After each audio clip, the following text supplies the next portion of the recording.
भोगवती नगर की राजधानी में खुशियों का मेला लगा हुआ था। चारों ओर रंग बिरंगे झंडे लहरा रहे थे और हवा में मिठाई की खुशबू फैली हुई थी। महल के ऊंचे शिखरों पर सोने का जल चमक रहा था, मानो सूरज भी इस शुभ अवसर का साक्षी बनने को लालायित हो। राजा रूपसेन का विवाह मगध देश की सुंदर राजकुमारी चंद्रावती से होने जा रहा था। हजारों दीपों की रोशनी से जगमगाते महल के वातावरण में शहनाई की मधुर धुन गूंज रही थी।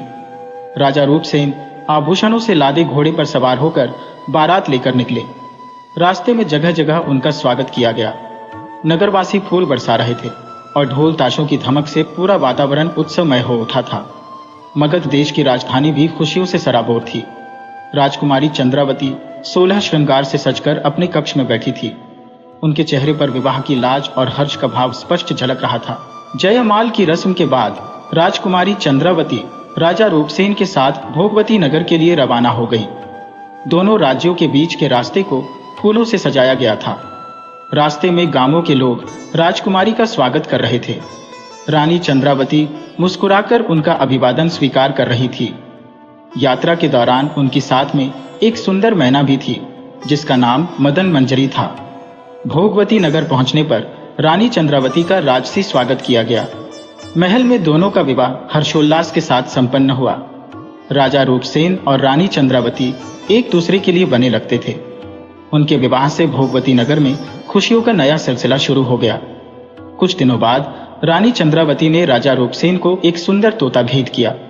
इस तोते का नाम चिंतामणि था। चिंतामणि हरे रंग का था और उसकी चोंच लाल थी।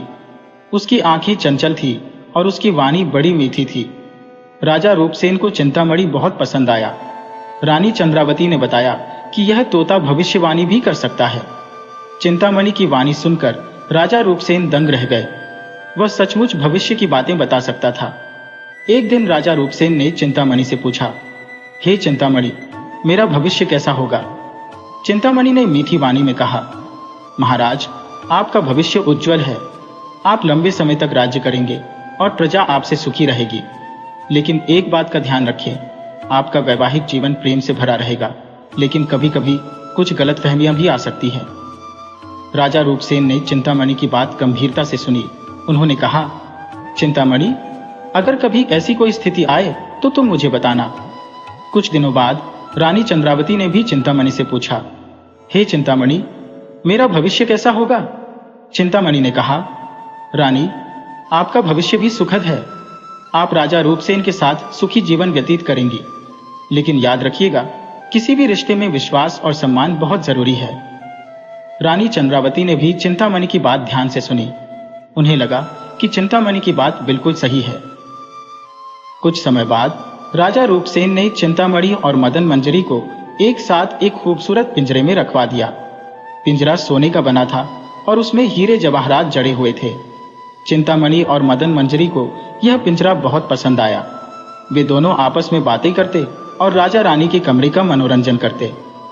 एक दिन राजा रूपसेन और रानी चंद्रावती शतरंज खेल रहे थे। चिंतामणि और मदन मंजरी पिंजरे में बैठकर उन्हें देख रहे थे। तभी किसी बात पर उनकी बहस छिड़ गई। देखो रानी, चिंतामणि ने कहा, ये स्त्रियां बड़े लालची होते हैं। वे हमेशा अपने मतलब के बारे में ही सोचते हैं। मदन मंजरी ने तुरंत जवाब दिया, तुम गलत कह रहे हो चिंतामणि। पुरुष ही ज्यादा लालची होती है। वे हमेशा गहनों और धन दौलत के पीछे भागती रहती है। उनकी यह बहस बढ़ती गई। चिंतामणि ने कहा, यह सच है कि कुछ पुरुष लालची होते हैं, लेकिन सब नहीं। इस दुनिया में कई ईमानदार और दयालु पुरुष भी हैं। मदन मंजरी ने कहा, ठीक है, लेकिन पुरुष धोखेबाज भी होते हैं।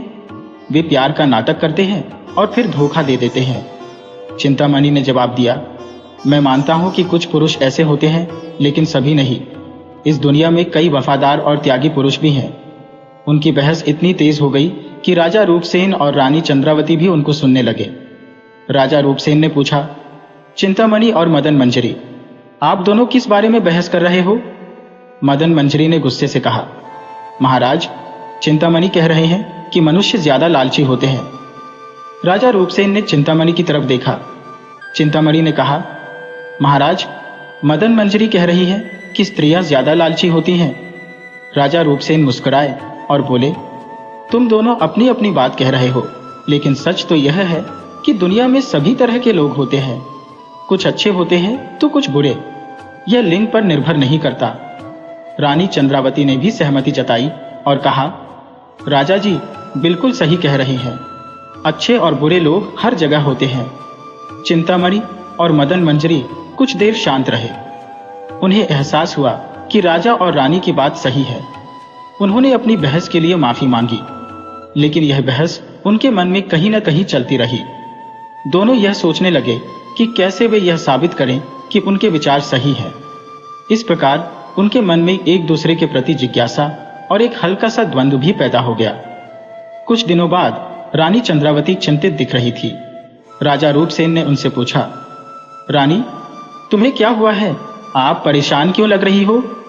रानी चंद्रावती ने बताया, महाराज मुझे कल रात एक अजीब सपना आया था। राजा रूपसेन ने पूछा, वह कैसा सपना था? रानी चंद्रावती ने कहा, सपने में मैंने देखा कि मदन मंजरी बहुत दुखी है। वह मुझसे कह रही थी कि पुरुष बड़े धोखेबाज होते हैं। वे प्यार का नाटक करते हैं और फिर स्त्रियों को ठग लेते हैं। राजा रूपसेन ने रानी को समझाया, रानी सपने का कोई भरोसा नहीं होता। शायद मदन मंजरी चिंतामणि के साथ बहस के बाद परेशान है, इसलिए उसने आपको यह सपना दिखाया होगा। लेकिन रानी चंद्रावती को राजा की बात से पूरी तरह संतुष्टि नहीं हुई। उनकी जिज्ञासा बढ़ गई कि क्या सचमुच पुरुष स्त्रियों के साथ धोखा करते हैं। दूसरे दिन रानी चंद्रावती ने मदन मंजरी को अपने पास बुलाया। मदन मंजरी रानी के कंधे पर बैठ गई। रानी ने पूछा, मदन मंजरी कल रात तुम चिंतित क्यों लग रही थी? मदन मंजरी ने कहा, रानी साहिबा चिंतामणि कहते हैं कि स्त्रियां लालची होती हैं। मुझे उनकी बात बुरी लगी। रानी चंद्रावती ने मुस्कुराकर कहा, मदन मंजरी चिंतामणि की बातों को दिल पर मत लो। सभी स्त्रियां एक जैसी नहीं होती। वैसे क्या तुम मुझे कोई ऐसी कहानी सुना सकती हो जिससे यह साबित हो कि पुरुष कितने धोखेबाज होते हैं? मदन मंजरी कुछ देर सोचने के बाद बोली, रानी साहिबा मैं आपको इलापुर नगर के सेठ महाधन की कहानी सुनाती हूँ। रानी चंद्रावती ने उत्सुकता से कहा, हाँ जरूर सुनाओ। मदन मंजरी ने कहानी सुनाना शुरू किया। इलापुर नगर में एक धनी सेठ रहते थे जिनका नाम महाधन था। उनके पास बहुत धन दौलत थी। उनकी पत्नी एक सधी हुई स्त्री थी और उनका एक बेटा भी था।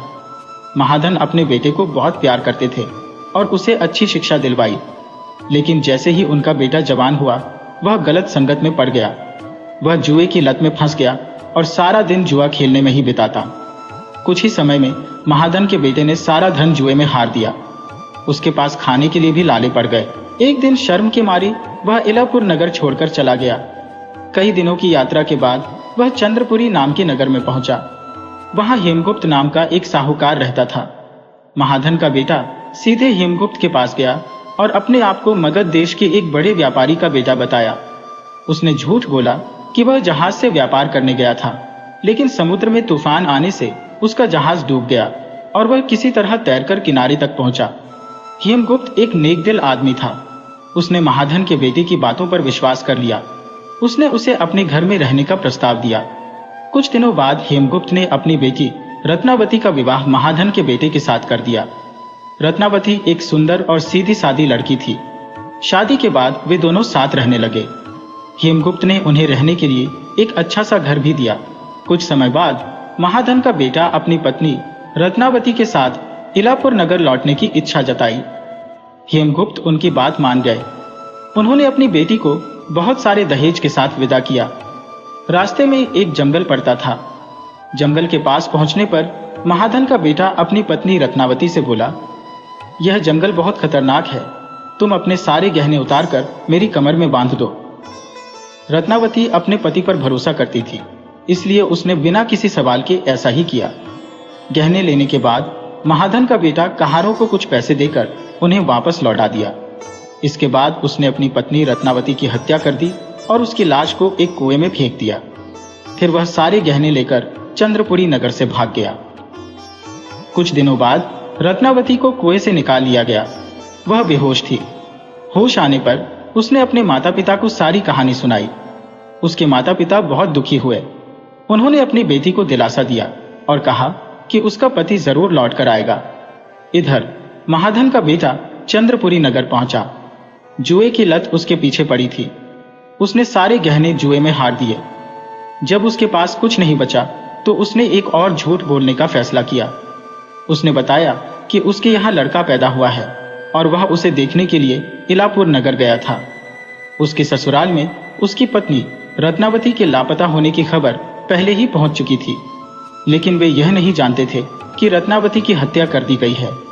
इसलिए जब महाधन का बेटा वहां पहुंचा तो उसकी सास को लगा कि शायद रत्नावती किसी कारण से मायके चली गई है। महाधन का बेटा कुछ दिनों तक अपने ससुराल में रहा। रात के समय जब उसकी सास सो गई तो उसने चुपके से रत्नावती के कमरे में रखी हुई उसकी सारी चीजें चुरा ली। इसके बाद वह फिर से चंद्रपुरी नगर भाग गया। कुछ समय बाद रत्नावती अपने माता पिता के घर लौट आई। उसने बताया कि रास्ते में डाकुओं ने उस पर हमला कर दिया और उसके गहने छीन लिए। उसके माता पिता उसे देखकर बहुत खुश हुए। मदन मंजरी ने कहानी सुनाते हुए कहा, रानी साहिबा, आपने देखा पुरुष कितने धोखेबाज होते हैं। महाधन का बेटा अपनी पत्नी के साथ कितना क्रूरतापूर्वक व्यवहार करता है। रानी चंद्रावती मदन मंजरी की कहानी सुनकर स्तब्ध रह गईं। उनकी आंखों में आंसू आ गए। उन्हें रत्नावती की दशा पर तरस आया। उन्होंने कहा, मदन मंजरी, यह तो बहुत ही दुखद कहानी है। वाकई में कुछ पुरुष बहुत क्रूर होते हैं। मदन मंजरी ने कहा, रानी साहिबा, यह सिर्फ एक कहानी नहीं है। ऐसी घटनाएं असल जिंदगी में भी होती है। पुरुष प्यार का नाटक करके स्त्रियों को फंसा लेते हैं और फिर उन्हें धोखा दे देते हैं। लेकिन रानी चंद्रावती को पूरी तरह यकीन नहीं हुआ। उन्हें लगा कि शायद दुनिया में सभी पुरुष ऐसे नहीं होते होंगे। उनके मन में एक जिज्ञासा पैदा हो गई कि क्या सचमुच स्त्रियां भी ऐसी ही होती हैं? क्या वे भी प्यार का नाटक करके पुरुषों को धोखा देती हैं? दूसरे दिन रानी चंद्रावती ने चिंतामणि को अपने पास बुलाया। चिंतामणि रानी के कंधे पर बैठ गया।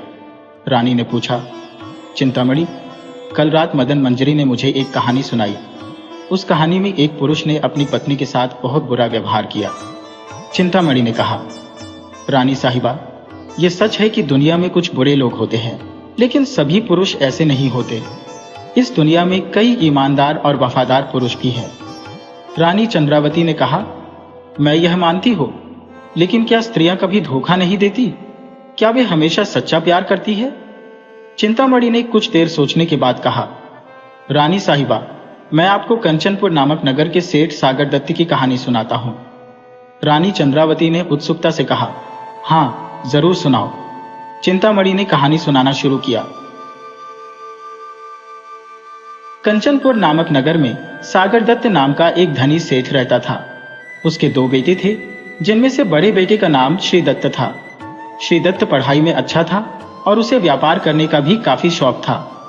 सागर दत्त ने श्रीदत्त की शादी श्री विजयपुर नामक नगर के एक धनी सेठ सोमदत्त की बेटी जयश्री से कर दी। जयश्री बहुत सुंदर थी, लेकिन उसका स्वभाव चंचल था। शादी के बाद श्रीदत्त व्यापार के लिए परदेश चला गया।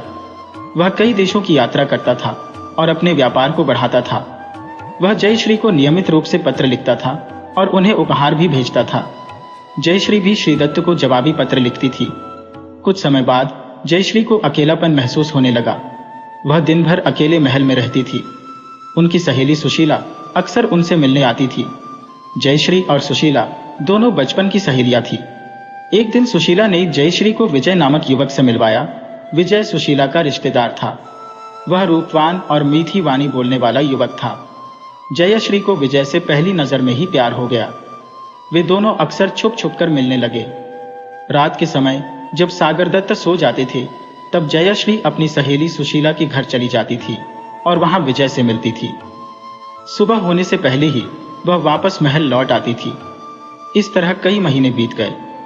एक दिन श्रीदत्त व्यापार करके वापस कंचनपुर लौट आए। जयश्री उनके आने से बहुत घबरा गई। उन्हें डर था कि श्रीदत्त को उनके गुप्त संबंधों का पता चल जाएगा। श्रीदत्त लंबी यात्रा से थके हुए थे। रात को सोने से पहले उन्होंने जयश्री से बातचीत करनी चाहिए, लेकिन जयश्री ने थकान का बहाना बनाकर बात करने से इनकार कर दिया। रात के समय जब श्रीदत्त सो गए तो जयश्री हमेशा की तरह सुशीला के घर चली गई। उस रात विजय के घर पर जश्न का माहौल था। विजय के एक मित्र का विवाह था और जयश्री को भी उस समारोह में शामिल होने के लिए बुलाया गया था। जश्न के दौरान जयश्री ने काफी शराब पी ली। देर रात जब वे सुशीला के साथ महल लौट रही थी तो रास्ते में एक सांप निकल आया। जयश्री चीख पड़ी और सहम के मारे जमीन पर गिर गई। सांप ने उन्हें डस लिया। सुशीला घबरा गई। उन्हें समझ नहीं आ रहा था कि वह क्या करे। तभी वहां कुछ लोग आ गए। उन्होंने देखा कि जयश्री को सांप ने डस लिया है। उन्होंने जल्दी से जयश्री को उठाकर पास के वैद्य के पास ले गए, लेकिन वैद्य जयश्री को बचा नहीं सका। सुबह होते होते जयश्री की मृत्यु हो गई। जब सुशीला ने सागर दत्त और श्री दत्त को जयश्री की मृत्यु का समाचार दिया तो वे दोनों गहरे सदमे में चले गए। श्री दत्त तो अपनी पत्नी की मौत का कारण ही नहीं समझ पाए। उन्होंने सुशीला से पूछा कि आखिर रात को जयश्री कहाँ थी। सुशीला घबरा गई। उन्हें डर था कि अगर उन्होंने सच बताया तो उन्हें भी फंसाया जा सकता है। सुशीला ने झूठ बोल दिया कि श्रीदत्त के परदेश रहने के दौरान जयश्री को अकेलापन बहुत खलता था। इससे वे मानसिक रूप से परेशान रहती थी। इसी तनाव के कारण उनकी मृत्यु हो गई। श्रीदत्त अपनी पत्नी की मौत के लिए खुद को ही दोष देने लगे। उन्होंने सोचा कि शायद उन्हें जयश्री को अकेला नहीं छोड़ना चाहिए था। कुछ दिनों बाद विजय को भी जयश्री की मौत का पता चल गया। उसे बड़ा दुख हुआ। वह जयश्री से सच्चा प्यार करता था, लेकिन अब जयश्री चली गई थी और उनका प्यार भी अधूरा रह गया था। कुछ समय बाद सागर दत्त ने श्रीदत्त की दूसरी शादी कर दी। श्रीदत्त खुश थे कि अब उनकी जिंदगी में एक बार फिर से खुशियां लौट आईं, लेकिन जयश्री की मौत का गम उनके दिल में कहीं न कहीं बना ही रहा। कहानी सुनाते हुए चिंतामणि ने कहा, रानी साहिबा, आपने देखा, स्त्रियां भी कभी कभी धोखा देती है। जयश्री ने अपने पति श्रीदत्त के साथ विश्वासघात किया। रानी चंद्रावती चिंतामणि की कहानी सुनकर स्तब्ध थी। उनकी आंखों में आंसू आ गए। जयश्री की मौत और श्रीदत्त के दुख से उनका दिल भर आया। उन्होंने कहा, चिंतामणि, यह भी बहुत ही दुखद कहानी है। वाकई में कुछ स्त्रियां भी गलत रास्ते पर चली जाती है, लेकिन रानी को मदन मंजरी की कहानी और चिंतामणि की कहानी में कुछ खटका लगा। ऐसा लगा कि दोनों कहानियां सिर्फ एक पक्ष को ही उजागर कर रही है। शायद इन कहानियों के पीछे कोई और भी कारण हो सकता था। कुछ देर सोचने के बाद रानी चंद्रावती ने पूछा, चिंतामणि, क्या आपको पता है कि जयश्री ने श्रीदत्त को धोखा क्यों दिया? क्या वह उससे प्यार नहीं करती थी? चिंतामणि ने कहा, रानी साहिबा, मुझे इस बारे में कोई जानकारी नहीं है। शायद जयश्री को अकेलापन महसूस होता था, इसलिए उन्होंने गलत कदम उठाया। रानी चंद्रावती ने फिर पूछा, और मदन मंजरी की कहानी में क्या आप जानते हैं कि रत्नावती के पति ने उसका इतना बुरा हाल क्यों किया? चिंतामणि ने जवाब दिया, रानी साहिबा, मुझे यह भी नहीं पता। शायद वह जुए का आदी था और सारा धन हार जाने के बाद उसने अपनी पत्नी के गहनों को पाने के लिए यह काला धंधा किया। रानी चंद्रावती ने कहा, मुझे लगता है कि हर कहानी के दो पहलू होते हैं। शायद इन कहानियों में भी कुछ ऐसा हुआ होगा जिसके बारे में हमें नहीं मालूम। चिंतामणि ने सोच समझकर कहा, रानी साहिबा, आपकी बात सच है। हो सकता है कि इन कहानियों के पीछे कोई और कारण हो। रानी चंद्रावती ने मुस्कुराकर कहा, देखो चिंतामणि, इसीलिए मैं कहती हूँ कि स्त्री और पुरुष दोनों ही अच्छे और बुरे हो सकते हैं। यह लिंग पर निर्भर नहीं करता। जरूरी है कि दोनों में आपस में प्यार, विश्वास और सम्मान हो, तभी एक सुखी वैवाहिक जीवन संभव है। चिंतामणि ने रानी चंद्रावती की बातों पर गौर किया। उन्हें एहसास हुआ कि रानी की बात सच है। उन्होंने अपनी गलती का एहसास किया और कहा, रानी साहिबा, आप बिल्कुल सही कह रही हैं। अपनी बहस में हमने सिर्फ एक ही पक्ष को देखा। मदन मंजरी, जो पिंजरे में रानी की बातें सुन रही थी, उसने भी कहा, मुझे भी अपनी गलती का एहसास हुआ है। रानी साहिबा, आपका शुक्रिया कि आपने हमें यह समझाया। इस तरह राजा रूपसेन और रानी चंद्रावती की समझदारी से चिंतामणि और मदन मंजरी की बहस खत्म हो गई। दोनों ने अब यह समझ लिया कि स्त्री और पुरुष दोनों ही समान हैं। दोनों को आपसी प्रेम, विश्वास और सम्मान से अपना जीवन सुखी बनाना चाहिए। कुछ समय बीत गया।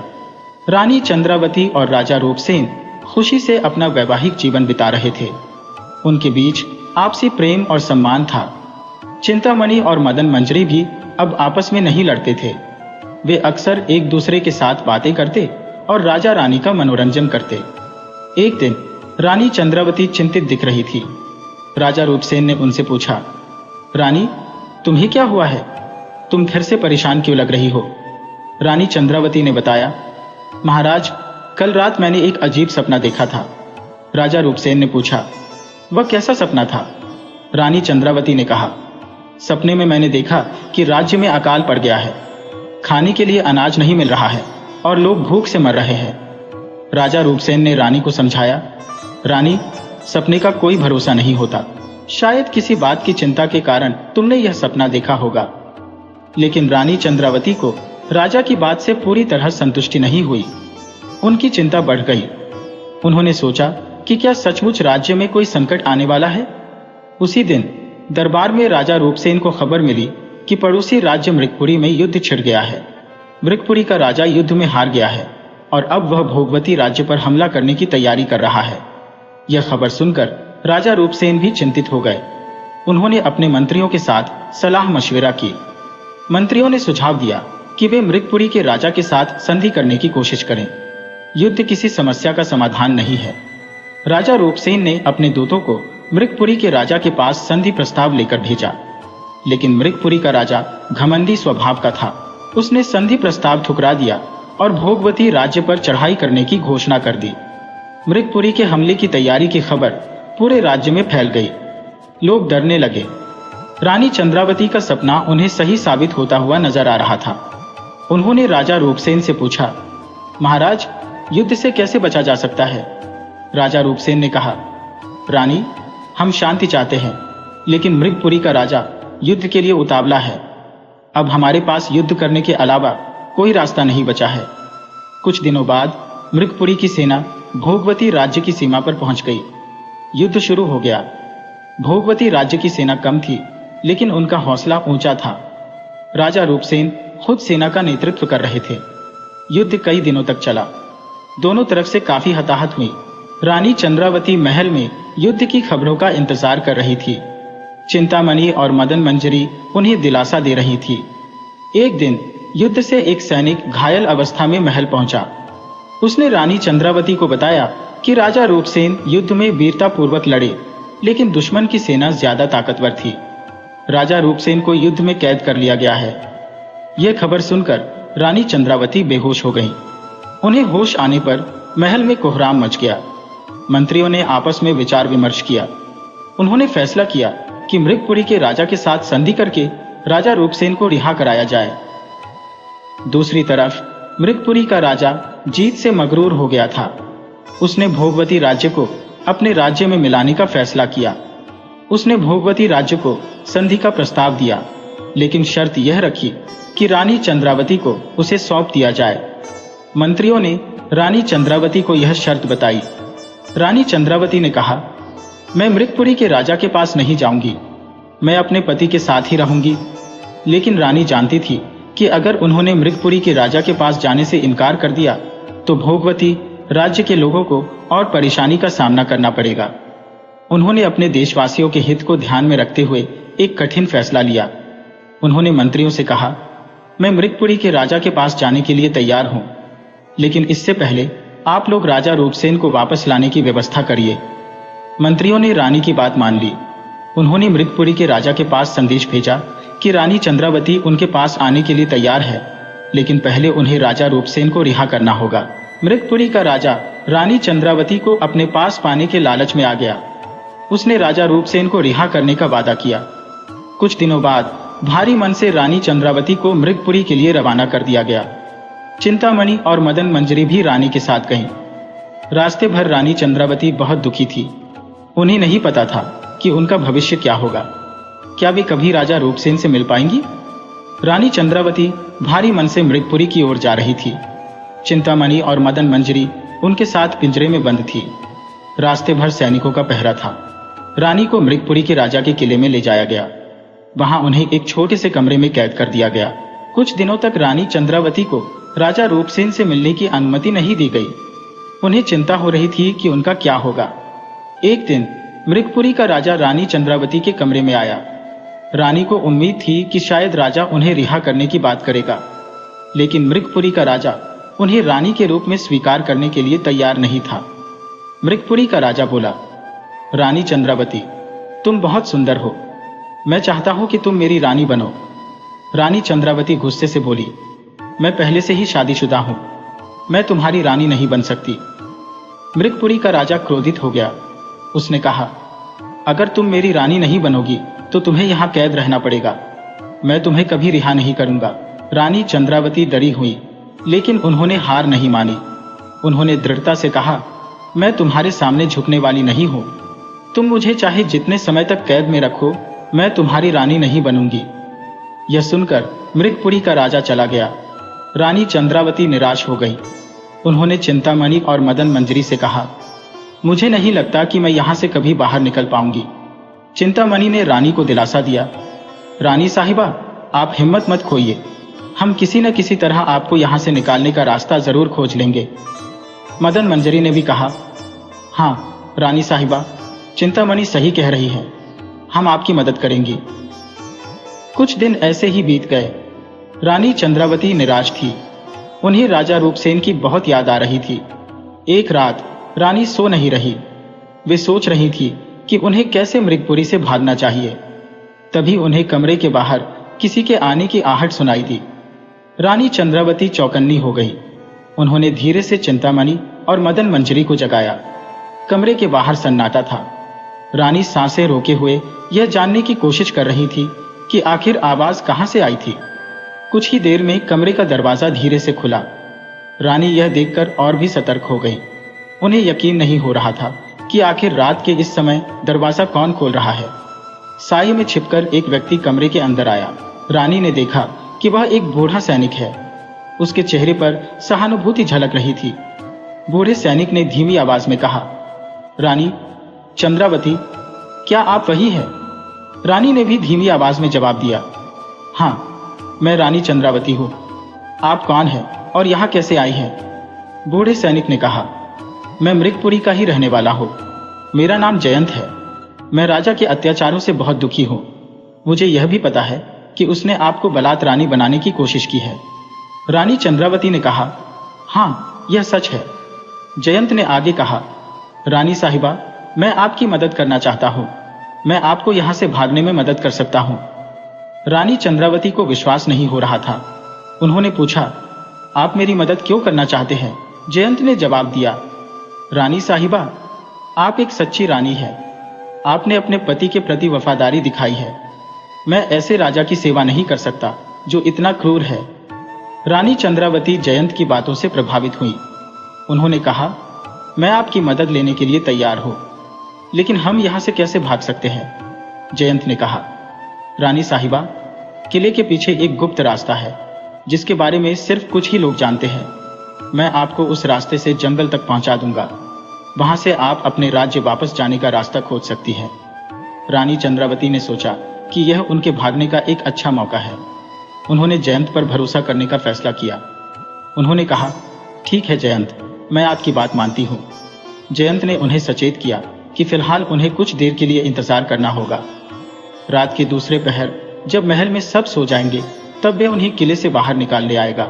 इसके बाद जयंत कमरे से बाहर चला गया और दरवाजा बंद कर दिया। रानी चंद्रावती, चिंतामणि और मदन मंजरी पूरी रात सो नहीं पाई। वे भागने की योजना बना रहे थे और साथ ही उन्हें इस बात का भी डर था कि कहीं उन्हें पकड़ न लिया जाए। रात ढल चुकी थी। महल में सन्नाटा पसरा हुआ था। रानी चंद्रावती बेचैनी से इंतजार कर रही थी। हर आहट पर उन्हें लगता था कि जयंत आ गया है।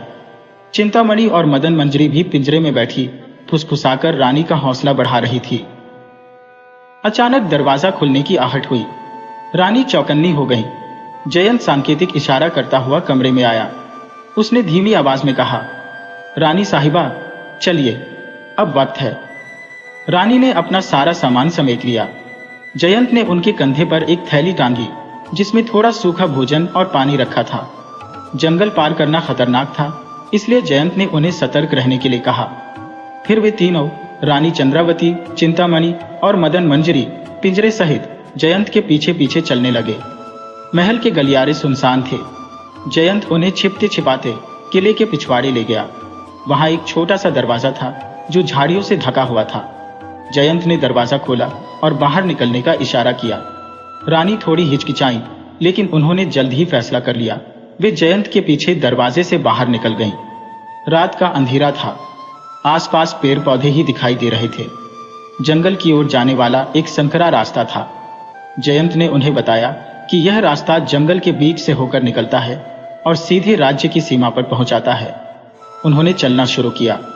रास्ते में कई तरह की आवाजें आ रही थी, उल्लू की बोलियां, जंगली जानवरों की सरसराहट। रानी चंद्रावती डर रही थी, लेकिन उनके मन में वापस लौटने का ख्याल भी नहीं आया।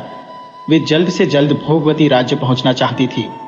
रात भर चलने के बाद सुबह होते होते वे जंगल से बाहर निकल आए। अब वे अपने राज्य की सीमा के करीब थे। जयंत ने उनसे विदा ली और उन्हें शुभकामनाएं दी। रानी चंद्रावती ने जयंत की मदद के लिए उन्हें धन्यवाद दिया। जयंत के जाने के बाद रानी थोड़ी देर आराम करने के लिए एक पेड़ के नीचे बैठ गई। चिंतामणि और मदन मंजरी पिंजरे से बाहर निकल आई। वे रानी की हिम्मत की दाद दे रही थी। अब रानी चंद्रावती को भोगवती राज्य पहुंचने का रास्ता ढूंढना था। वे एक गांव की ओर चल पड़ी। उन्हें उम्मीद थी कि वहां से उन्हें अपने राज्य जाने में मदद मिल सकती है। धूप निकल चुकी थी। रानी चंद्रावती थकावट से चूर एक पगडंड पर चल रही थी। चिंतामणि और मदन मंजरी उनके कंधे पर बारी बारी से बैठी थी। आसपास खेत खलिहान नजर आ रहे थे, जो बताता था कि वे किसी गांव के करीब पहुंच चुकी थी। अचानक उन्हें दूर से कुछ लोगों की बातचीत सुनाई दी। वे जल्दी से रास्ते से हटकर पास के एक पेड़ के पीछे छिप गईं। थोड़ी देर बाद उन्हें 3 किसान उसी रास्ते से आते हुए दिखाई दिए। किसान आपस में बातचीत कर रहे थे।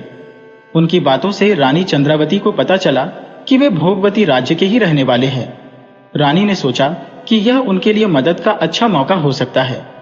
जब किसान उनके पास से गुजरने लगे तो रानी ने उन्हें आवाज लगाई। किसान चौंक गए। उन्होंने एक सुंदर स्त्री को पेड़ के पीछे छिपे हुए देखा। रानी ने उनसे पूछा, क्षमा करें, आप लोग किस राज्य के रहने वाले हैं? एक बुजुर्ग किसान ने जवाब दिया, हम भोगवती राज्य के रहने वाले हैं। आप कौन हैं और आप यहाँ अकेली क्यों हैं?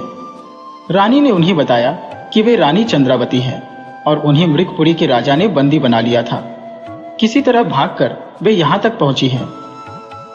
किसान उनकी बातें सुनकर हैरान रह गए। उन्हें विश्वास नहीं हो रहा था कि उनकी रानी उनके सामने खड़ी है। उन्होंने रानी को पहचानने के लिए कुछ सबूत मांगे। रानी ने उन्हें अपने कंगन दिखाए, जो भोगवती राज्य की रानी होने का प्रतीक थे। किसानों ने कंगन देखकर उन्हें पहचान लिया। वे रानी के चरणों में गिर पड़े और माफी मांगने लगे कि वे उन्हें पहले पहचान नहीं पाए। रानी ने उन्हें उठाया और उनसे राज्य की खबर ली। किसानों ने बताया कि युद्ध में भोगवती राज्य की हार हुई है और अब मृगपुरी का राजा भोगवती राज्य पर भी अपना शासन चला रहा है। यह सुनकर रानी चंद्रावती का दिल बैठ गया। उन्हें लगा कि उनकी सारी कोशिशें बेकार हो गईं, लेकिन जल्द ही उन्होंने हिम्मत जुटाई। उन्होंने किसानों से कहा कि वे उन्हें राजा रूपसेन से मिलाने में मदद करें। किसानों ने बताया कि राजा रूपसेन को भी बंदी बनाकर रखा गया है।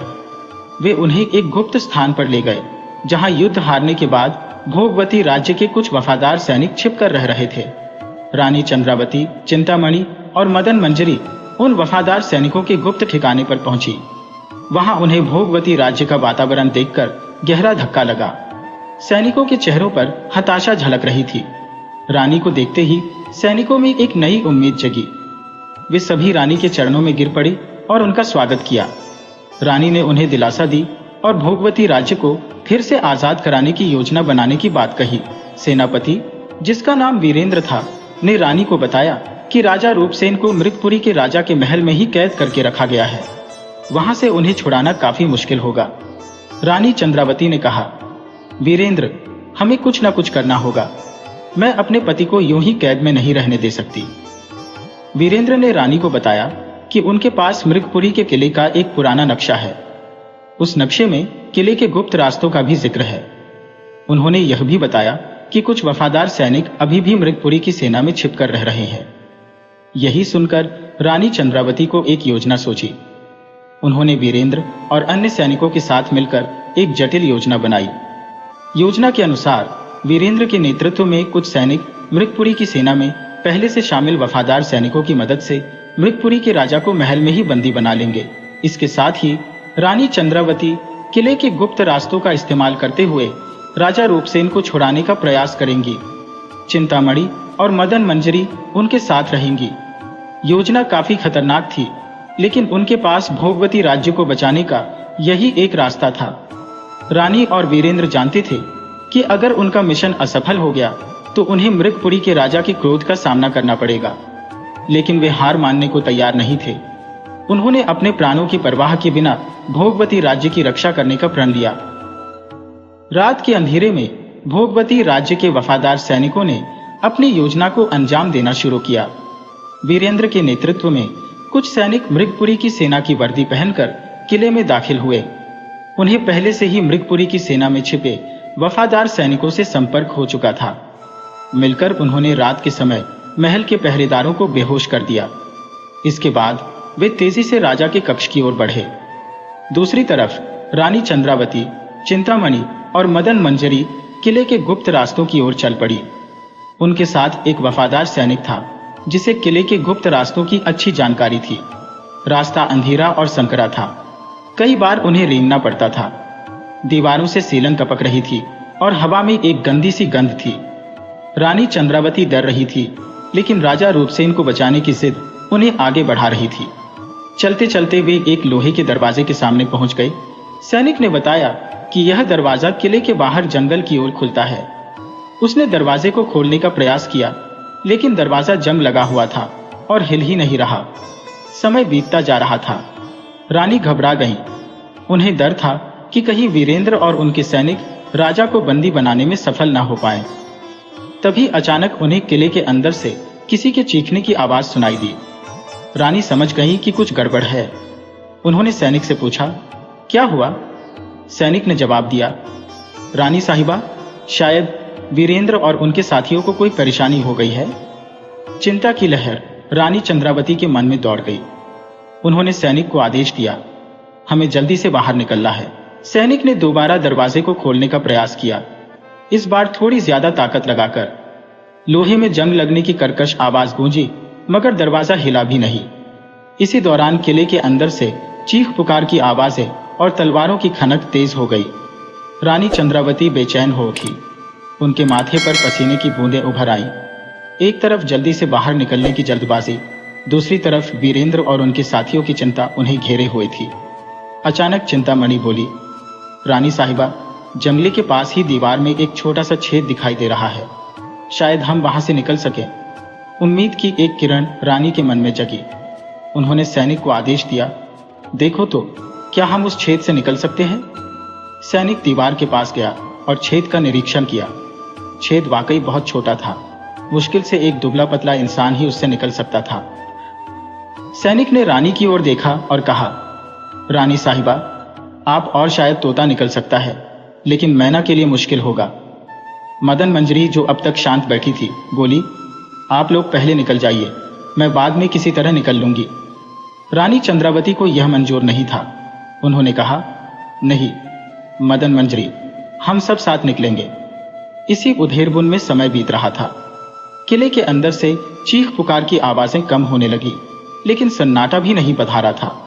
एक अजीब सी तनाव हवा में व्याप्त थी। तभी उन्हें किले के बाहर से किसी के आने की आहट सुनाई दी। सैनिक चौकन्ना हो गया। उसने फुसफुसाते हुए कहा, शायद मृगपुरी के सैनिक हैं। रानी चंद्रावती का दिल धक से बैठ गया। किले के बाहर मृगपुरी के सैनिकों का होना उनकी योजना के नाकाम होने का संकेत दे रहा था। उनके दिमाग में बिजली की तरह कई सवाल कौंधने लगे।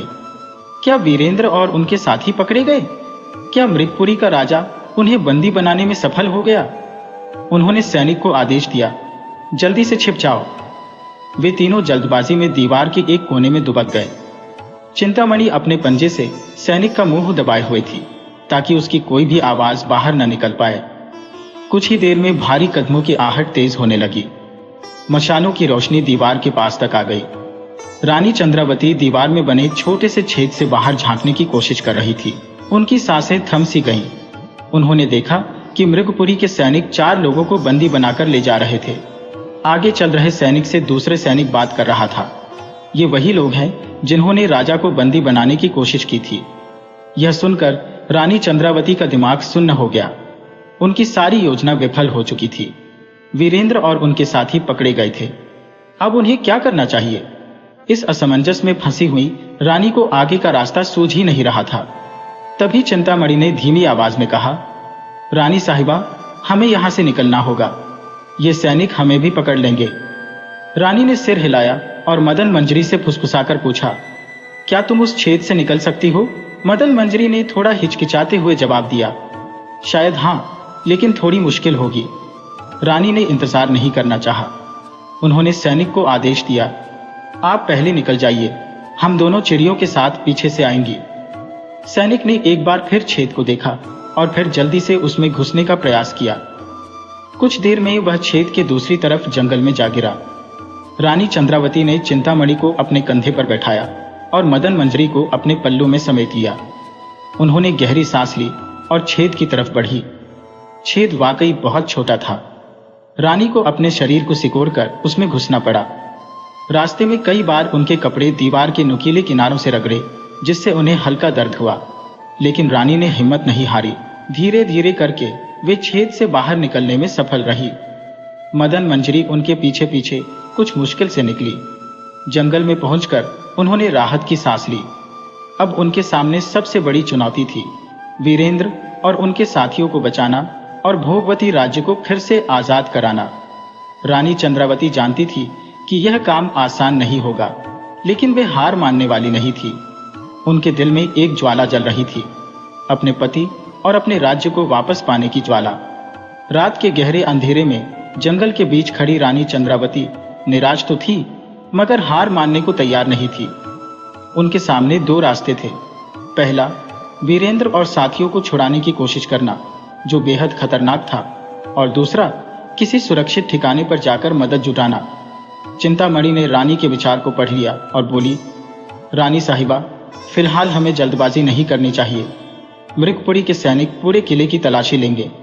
हमें कहीं छिपकर उनका गुस्सा शांत होने का इंतजार करना चाहिए। रानी चंद्रावती जानती थी कि चिंतामणि सही कह रही है। जल्दबाजी में कोई गलत फैसला लेना उनके लिए नुकसानदेह हो सकता है। उन्होंने चिंतामणि की बात मानते हुए जंगल में ही एक घने पेड़ के नीचे शरण ली। कुछ देर बाद उन्हें किले की दिशा से मशालों की रोशनी कम होने लगी। इससे उन्हें लगा कि शायद मृगपुरी के सैनिकों ने किले की तलाशी पूरी कर ली है। रात भर वे पेड़ के नीचे ही छिपी रही।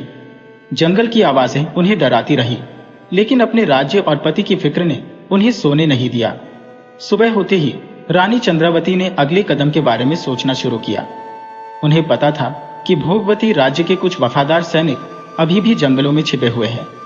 उन्हें उन सैनिकों से संपर्क करना था, लेकिन सवाल यह था कि वे उन सैनिकों को कैसे ढूंढें। रानी ने सोचा कि शायद कोई गडरिया या लकड़हारा जंगल के रास्तों से परिचित हो सकता है। इसी उम्मीद में वे जंगल से बाहर निकलने का फैसला किया। जंगल के बाहर एक छोटा सा गांव दिखाई दिया। रानी को थोड़ा डर था, लेकिन उनके पास कोई और रास्ता नहीं था। गांव में पहुंचकर उन्होंने एक बूढ़े लकड़हारे को देखा, जो जंगल से लकड़ी काटकर ला रहा था। रानी ने उस लकड़हारे से पूछा कि क्या वह भोगवती राज्य के वफादार सैनिकों के बारे में कुछ जानता है। लकड़हारा चौंक गया। उसने रानी को ध्यान से देखा और फिर धीमी आवाज में पूछा, आप कौन है? रानी चंद्रावती ने इधर उधर देखा और फिर लकड़हारे के पास थोड़ा झुककर कहा, मैं रानी चंद्रावती हूं। लकड़हारा उनकी बात सुनकर दंग रह गया। उसने झुककर रानी को राज सम्मान दिया और कहा, रानी साहिबा, आप जीवित हैं। ये कैसी बात हुई? सभी को लगा कि आपको मृगपुरी के राजा ने कैद कर लिया है। रानी ने सिर हिलाया और संक्षेप में जेल से भागने की कहानी सुनाई। फिर उन्होंने पूछा, क्या तुम जानते हो कि भोगवती राज्य के वफादार सैनिक कहाँ छिपे हुए हैं? लकड़हारे ने जवाब दिया, रानी साहिबा, जंगल के उस ओर पहाड़ों के पास वे सैनिक छिपकर रह रहे हैं। उनका नेता वीरेंद्र सिंह है। रानी को यह सुनकर थोड़ी राहत मिली। उन्होंने लकड़हारे से जंगल का रास्ता पूछा और उसे किसी को भी उनके बारे में बताने से मना किया। लकड़हारे ने रानी को रास्ता बताने का वादा किया और कहा कि वह किसी को भी उनके बारे में नहीं बताएगा। रानी चंद्रावती, चिंतामणि और मदन मंजरी लकड़हारे के बताए रास्ते पर चल पड़ी। जंगल का रास्ता कठिन था, लेकिन रानी के हौसले बुलंद थे। उनके मन में अपने राज्य और पति को वापस पाने की ज्वाला तेज हो रही थी। पहाड़ों की तलहटी छूती जंगल की पगडंडी पर रानी चंद्रावती, चिंतामणि और मदन मंजरी चल रही थी। धूप पैरों के झुरमुट से छनकर जमीन पर धब्बे बना रही थी। दूर से चिड़ियों की चहचहाहट और जंगली जानवरों की गुर्राने की आवाजें आ रही थी। रास्ता कठिन था। कांटेदार झाड़ियां उनके कपड़ों को अटका रही थी और जमीन पर बिखरे हुए पत्थर उनके पैरों में चुभ रहे थे। लेकिन रानी चंद्रावती बिना रुके चलती रही। उनके माथे पर पसीने की बूंदें जम चुकी थी, पर उनके इरादे पक्के थे। उन्हें वीरेंद्र सिंह और बाकी वफादार सैनिकों तक पहुंचना था। चलते चलते अचानक चिंतामणि ने रुककर रानी को इशारा किया। रानी ने भी रुककर ध्यान से देखा। कुछ ही दूरी पर पेड़ों के बीच उन्हें कुछ लोगों की हलचल दिखाई दी। उन्होंने चिंतामणि को कंधे पर बैठा लिया और मदन मंजरी को अपने पल्लू में छिपा लिया। धीरे धीरे वे उस जगह के करीब पहुंची। वहां उन्हें भोगवती राज्य के कुछ वफादार सैनिक दिखाई दिए। वे एक गुफा के मुंह पर बैठकर आपस में बातचीत कर रहे थे। उनके चेहरे पर चिंता की लकीरें साफ झलक रही थी। रानी चंद्रावती आगे बढ़ी और सैनिकों को संबोधित किया। वीर सैनिकों, मैं रानी चंद्रावती हूं। सैनिक चौंक गए। कुछ देर तो वे रानी को पहचान ही नहीं पाए। फिर धीरे धीरे उनके चेहरों पर खुशी छा गई। वे सब जल्दी से उठे और रानी को राज सम्मान दिया। वीरेंद्र सिंह भी वहां मौजूद था। वह रानी को देखकर भावुक हो गया। उसने बताया कि उन्हें लगा था कि रानी मृगपुरी के राजा के चंगुल में फंस गई है। रानी ने उन्हें जेल से भागने और किले में हुए घटनाक्रम के बारे में बताया। यह सुनकर वीरेंद्र सिंह और बाकी सैनिक गुस्से से भर गए।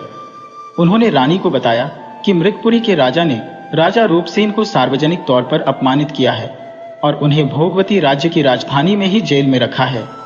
यह सुनकर रानी चंद्रावती का दिल जल उठा। उन्होंने वीरेंद्र सिंह से पूछा, अब हम क्या कर सकते हैं? वीरेंद्र सिंह ने जवाब दिया, रानी साहिबा, फिलहाल हमें अपनी सेना को मजबूत करना होगा। जंगल में कई ऐसे लोग छिपे हुए हैं जो भोगवती राज्य के वफादार हैं। हमें उन्हें ढूंढकर अपनी सेना में शामिल करना होगा। रानी चंद्रावती सहमत हुई। उन्होंने वीरेंद्र सिंह और बाकी सैनिकों के साथ मिलकर भोगवती राज्य को वापस पाने की योजना बनानी शुरू कर दी। रानी चंद्रावती, वीरेंद्र सिंह और बाकी वफादार सैनिक गुफा में युद्ध सभा से लगाए बैठे थे। रानी ने विस्तार से बताया कि मृगपुरी के राजा ने उन्हें कैसे बंदी बनाने की कोशिश की और किले से भागने में उन्हें किन किन कठिनाइयों का सामना करना पड़ा। वीरेंद्र सिंह ने भी राजा रूपसेन के अपमान का हाल सुनाया। गुफा में गुस्से का माहौल छा गया। सैनिकों की आंखों में बदला की ज्वाला जल रही थी, लेकिन गुस्से से कुछ नहीं होने वाला था। रानी जानती थी कि भोगवती राज्य को वापस पाने के लिए उन्हें चालाकी से काम लेना होगा। उन्होंने वीरेंद्र सिंह से पूछा, वीरेंद्र, तुमने बताया कि जंगल में कई वफादार लोग छिपे हुए हैं। उन्हें हमारी सेना में शामिल करने की योजना कैसी है? वीरेंद्र ने सहमति जताई। उन्होंने बताया कि जंगल में रहने वाले कुछ लोगों से उन्हें भरोसा है। वे उनकी मदद से गुप्त रूप से वफादार सैनिकों से संपर्क कर सकते हैं। रानी को यह विचार अच्छा लगा। उन्होंने आगे पूछा, इसके अलावा और क्या किया जा सकता है? एक सैनिक ने आगे बढ़कर कहा, रानी साहिबा, हम आसपास के गांवों में भी जा सकते हैं। वहां के लोगों को भोगवती राज्य की दशा के बारे में बता सकते हैं। हो सकता है वे हमारा साथ दें। यह सुझाव भी रानी को पसंद आया। उन्होंने कहा, हाँ, यह अच्छा विचार है। जनता के समर्थन के बिना युद्ध जीतना मुश्किल होगा। हमें उन्हें यह एहसास दिलाना होगा कि हम भोगवती राज्य की रक्षा के लिए लड़ रहे हैं। आने वाले दिनों में यही रणनीति बनाई गई। वीरेंद्र सिंह के विश्वसनीय लोगों ने जंगल में छिपे वफादार सैनिकों से संपर्क किया। धीरे धीरे भोगवती की पूर्व सेना के कई सैनिक गुफा में आकर रानी से मिलने लगे। रानी उनका हौसला बढ़ाती और उन्हें भोगवती राज्य की मुक्ति का वचन देती। दूसरी तरफ कुछ सैनिकों को आसपास के गांवों में भेजा गया। वे रात के समय गुप्त रूप से गांवों में जाते और वहां के लोगों को मृगपुरी के राजा के अत्याचारों के बारे में बताते। साथ ही वे रानी चंद्रावती की वीरता के किस्से सुनाते। कुछ ही दिनों में गांवों में भोगवती राज्य के राजा और रानी के प्रति सहानुभूति की लहर दौड़ गई। कुछ गांवों के मुखिया रानी से गुप्त रूप से संपर्क करने लगे। उन्होंने रानी को भोजन, सहायता और यहाँ तक कि अपने युवाओं को भी सैनिक के रूप में देने का वादा किया। रानी चंद्रावती उनकी मदद से अपनी सेना को लगातार मजबूत बनाती जा रही थी। रानी चंद्रावती की रणनीति रंग ला रही थी। जंगल से आते वफादार सैनिकों और गांवों से मिलने वाली मदद से उनकी सेना धीरे धीरे ताकतवर होती जा रही थी। गुफा में दिन रात युद्धाभ्यास होता, रणनीतियां बनती और मृगपुरी के सैनिकों की गतिविधियों की जानकारी जुटाई जाती थी। एक दिन वीरेंद्र सिंह रानी के पास आया और बोला, रानी साहिबा, हमें पता चला है कि मृगपुरी का राजा कुछ ही दिनों में भोगवती राज्य की राजधानी में एक स्वर्ण महोत्सव मनाने वाला है। पूरे राज्य के गणमान्य लोग और सैनिक इस महोत्सव में शामिल होंगे। रानी की आंखों में एक चमक आ गई। उन्हें लगा कि यह भोगवती राज्य को आजाद कराने का एक अच्छा मौका हो सकता है। उन्होंने वीरेंद्र से पूछा, तुम्हारे विचार से हम इस मौके का फायदा कैसे उठा सकते हैं? वीरेंद्र ने सोचते हुए कहा, रानी साहिबा, हम अपने सैनिकों को राजधानी के आसपास छिपाकर रख सकते हैं। जब महोत्सव शुरू होगा और मृगपुरी का राजा सुरक्षा में थोड़ा ढीला पड़ेगा, तब हम अचानक हमला कर सकते हैं। रानी को यह योजना अच्छी लगी, लेकिन साथ ही उन्हें इस बात का भी डर था कि कहीं उनकी योजना मृगपुरी के राजा तक न पहुंच जाए। उन्होंने कहा, वीरेंद्र, यह तो अच्छी योजना है, लेकिन हमें इस बात का पूरा ध्यान रखना होगा कि हमारी योजना किसी भी सूरत में मृगपुरी के राजा तक न पहुंचे, वरना वे पहले ही हमारी तरफ सख्ती कर देंगे। वीरेंद्र ने कहा, रानी साहिबा, आप चिंता न करें, हम अपने सबसे भरोसेमंद सैनिकों को ही राजधानी में भेजेंगे। वे वहां गुप्त रूप से रहकर महोत्सव की तैयारियों और मृगपुरी के सैनिकों की संख्या का पता लगाएंगे। योजना तय होने के बाद सभी सैनिकों को उनकी जिम्मेदारियां सौंप दी गईं। कुछ सैनिक रानी चंद्रावती के साथ गुफा में ही रहकर रणनीति पर विचार करते रहे। वहीं कुछ वीर सैनिक राजधानी की ओर रवाना हो गए। रानी चंद्रावती गुफा में बैठी युद्ध की तैयारियों की समीक्षा कर रही थी। वीरेंद्र सिंह अभी अभी राजधानी से लौटे थे। उनके चेहरे पर चिंता की लकीरें थी।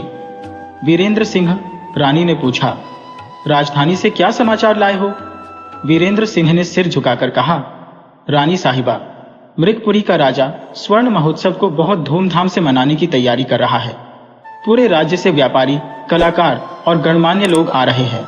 साथ ही राज्य की सुरक्षा के लिए उसने अपने सबसे ताकतवर सैनिकों को राजधानी में तैनात कर दिया है। रानी ने चिंतित होकर पूछा, तो क्या हमारा राजधानी पर हमला करना मुश्किल हो जाएगा? मुश्किल तो जरूर होगा, रानी साहिबा, वीरेंद्र सिंह ने जवाब दिया, लेकिन असंभव नहीं। हमारे जासूसों ने पता लगाया है कि महोत्सव के दौरान राजा मंदिर में पूजा करने के लिए जा रहे हैं। उस समय राजधानी की सुरक्षा थोड़ी कमजोर हो जाएगी। रानी ने सोचते हुए कहा, तो यही मौका है हमला करने का। वीरेंद्र सिंह ने सहमति जताई। उन्होंने आगे बताया, लेकिन रानी साहिबा, एक समस्या और है। मृगपुरी के राजा को राजा रूपसेन को सबके सामने अपमानित करने का विचार है। वे उन्हें जंजीरों में जकड़कर महोत्सव में घुमाना चाहते हैं। यह सुनकर रानी का गुस्सा भड़क उठा। यह जल्दबाजी में लिया गया फैसला उनकी जान पर बन सकता है। रानी ने कहा, इस बारे में हम कुछ नहीं कर सकते, रानी साहिबा, वीरेंद्र ने बेबस होकर जवाब दिया, लेकिन हम राजा रूपसेन को बचाने की पूरी कोशिश करेंगे। आने वाले कुछ दिनों में रानी चंद्रावती और वीरेंद्र सिंह ने राजधानी पर हमले की योजना को अंतिम रूप दिया। उनका मुख्य लक्ष्य राजधानी पर कब्जा करना और राजा रूपसेन को छुड़ाना था। साथ ही वे यह सुनिश्चित करना चाहते थे कि आम जनता को कम से कम नुकसान पहुंचे। योजना के मुताबिक रानी चंद्रावती अपने सैनिकों के साथ जंगल से निकलकर महोत्सव वाले दिन राजधानी के बाहर छिप जाएंगी। वहीं दूसरी तरफ वीरेंद्र सिंह के नेतृत्व में कुछ सैनिक पहले ही राजधानी में घुसपैठ कर चुके थे। वे महोत्सव के दिन राजा रूपसेन को जेल से छुड़ाने का प्रयास करेंगे। उत्सव का दिन आ गया।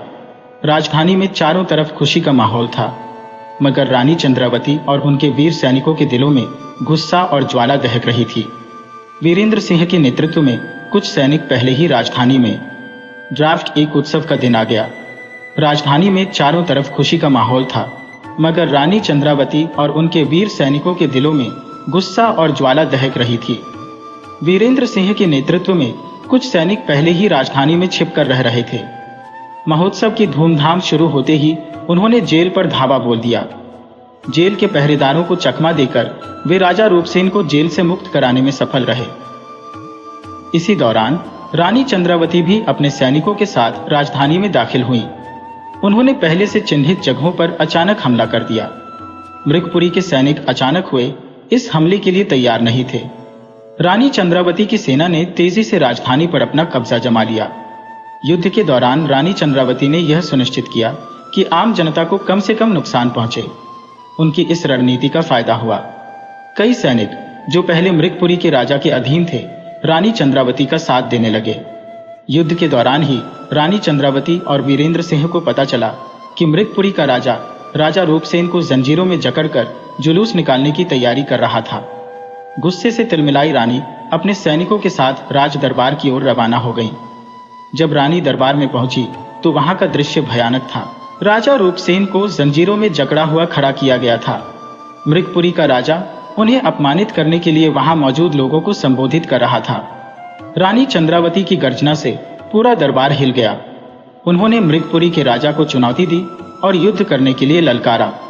दोनों राजाओं के बीच भीषण युद्ध हुआ। रानी चंद्रावती अपनी तलवार चलाने के हुनर में कमाल रखती थी। उन्होंने युद्ध में मृगपुरी के राजा को परास्त कर दिया। मृगपुरी का राजा बंदी बना लिया गया। रानी चंद्रावती ने राजा रूपसेन को जंजीरों से मुक्त कराया और उन्हें भोगवती राज्य का सिंहासन वापस लौटाया। भोगवती राज्य के लोग खुशी से झूम उठे। रानी चंद्रावती और राजा रूपसेन का राज्याभिषेक धूमधाम से हुआ। रानी चंद्रावती अपनी वीरता और सूझबूझ से न सिर्फ अपने पति को छुड़ा पाई, बल्कि भोगवती राज्य की आजादी भी वापस ले आई। उनकी कहानी पूरे राज्य में प्रसिद्ध हो गई और उन्हें वीरांगना रानी चंद्रावती के नाम से जाना जाने लगा। उत्सव का दिन आ गया। राजधानी में चारों तरफ खुशी का माहौल था, मगर रानी चंद्रावती और उनके वीर सैनिकों के दिलों में गुस्सा और ज्वाला दहक रही थी। वीरेंद्र सिंह के नेतृत्व में कुछ सैनिक पहले ही राजधानी में छिपकर रह रहे थे। महोत्सव की धूमधाम शुरू होते ही उन्होंने जेल पर धावा बोल दिया। जेल के पहरेदारों को चकमा देकर वे राजा रूपसेन को जेल से मुक्त कराने में सफल रहे। इसी दौरान रानी चंद्रावती भी अपने सैनिकों के साथ राजधानी में दाखिल हुई। उन्होंने पहले से चिन्हित जगहों पर अचानक हमला कर दिया। मृगपुरी के सैनिक अचानक हुए इस हमले के लिए तैयार नहीं थे। रानी चंद्रावती की सेना ने तेजी से राजधानी पर अपना कब्जा जमा लिया। युद्ध के दौरान रानी चंद्रावती ने यह सुनिश्चित किया कि आम जनता को कम से कम नुकसान पहुंचे। उनकी इस रणनीति का फायदा हुआ। कई सैनिक जो पहले मृगपुरी के राजा के अधीन थे, रानी चंद्रावती का साथ देने लगे। युद्ध के दौरान ही रानी चंद्रावती और वीरेंद्र सिंह को पता चला कि मृगपुरी का राजा रूपसेन को जंजीरों में जकड़कर जुलूस निकालने की तैयारी कर रहा था। गुस्से से तिलमिलाई रानी अपने सैनिकों के साथ राज दरबार की ओर रवाना हो गईं। जब रानी दरबार में पहुंची तो वहां का दृश्य भयानक था। राजा रूपसेन को जंजीरों में जकड़ा हुआ खड़ा किया गया था। मृगपुरी का राजा उन्हें अपमानित करने के लिए वहां मौजूद लोगों को संबोधित कर रहा था। रानी चंद्रावती की गर्जना से पूरा दरबार हिल गया। उन्होंने मृगपुरी के राजा को चुनौती दी और युद्ध करने के लिए ललकारा। दोनों राजाओं के बीच भीषण युद्ध हुआ। रानी चंद्रावती अपनी तलवार चलाने के हुनर में कमाल रखती थी। उन्होंने युद्ध में मृगपुरी के राजा को परास्त कर दिया। मृगपुरी का राजा बंदी बना लिया गया। रानी चंद्रावती ने राजा रूपसेन को जंजीरों से मुक्त कराया और उन्हें भोगवती राज्य का सिंहासन वापस लौटाया। भोगवती राज्य के लोग खुशी से झूम उठे।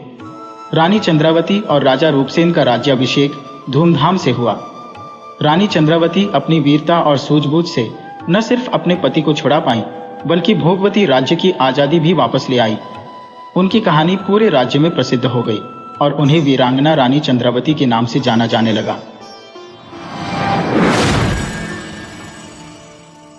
वीडियो अच्छी लगी हो तो इसे लाइक करें और ऐसी ही मज़ेदार कहानियों के लिए चैनल को सब्सक्राइब करें और बेल आइकन दबाएं। ज़्यादा से ज़्यादा अपने दोस्तों को शेयर करें।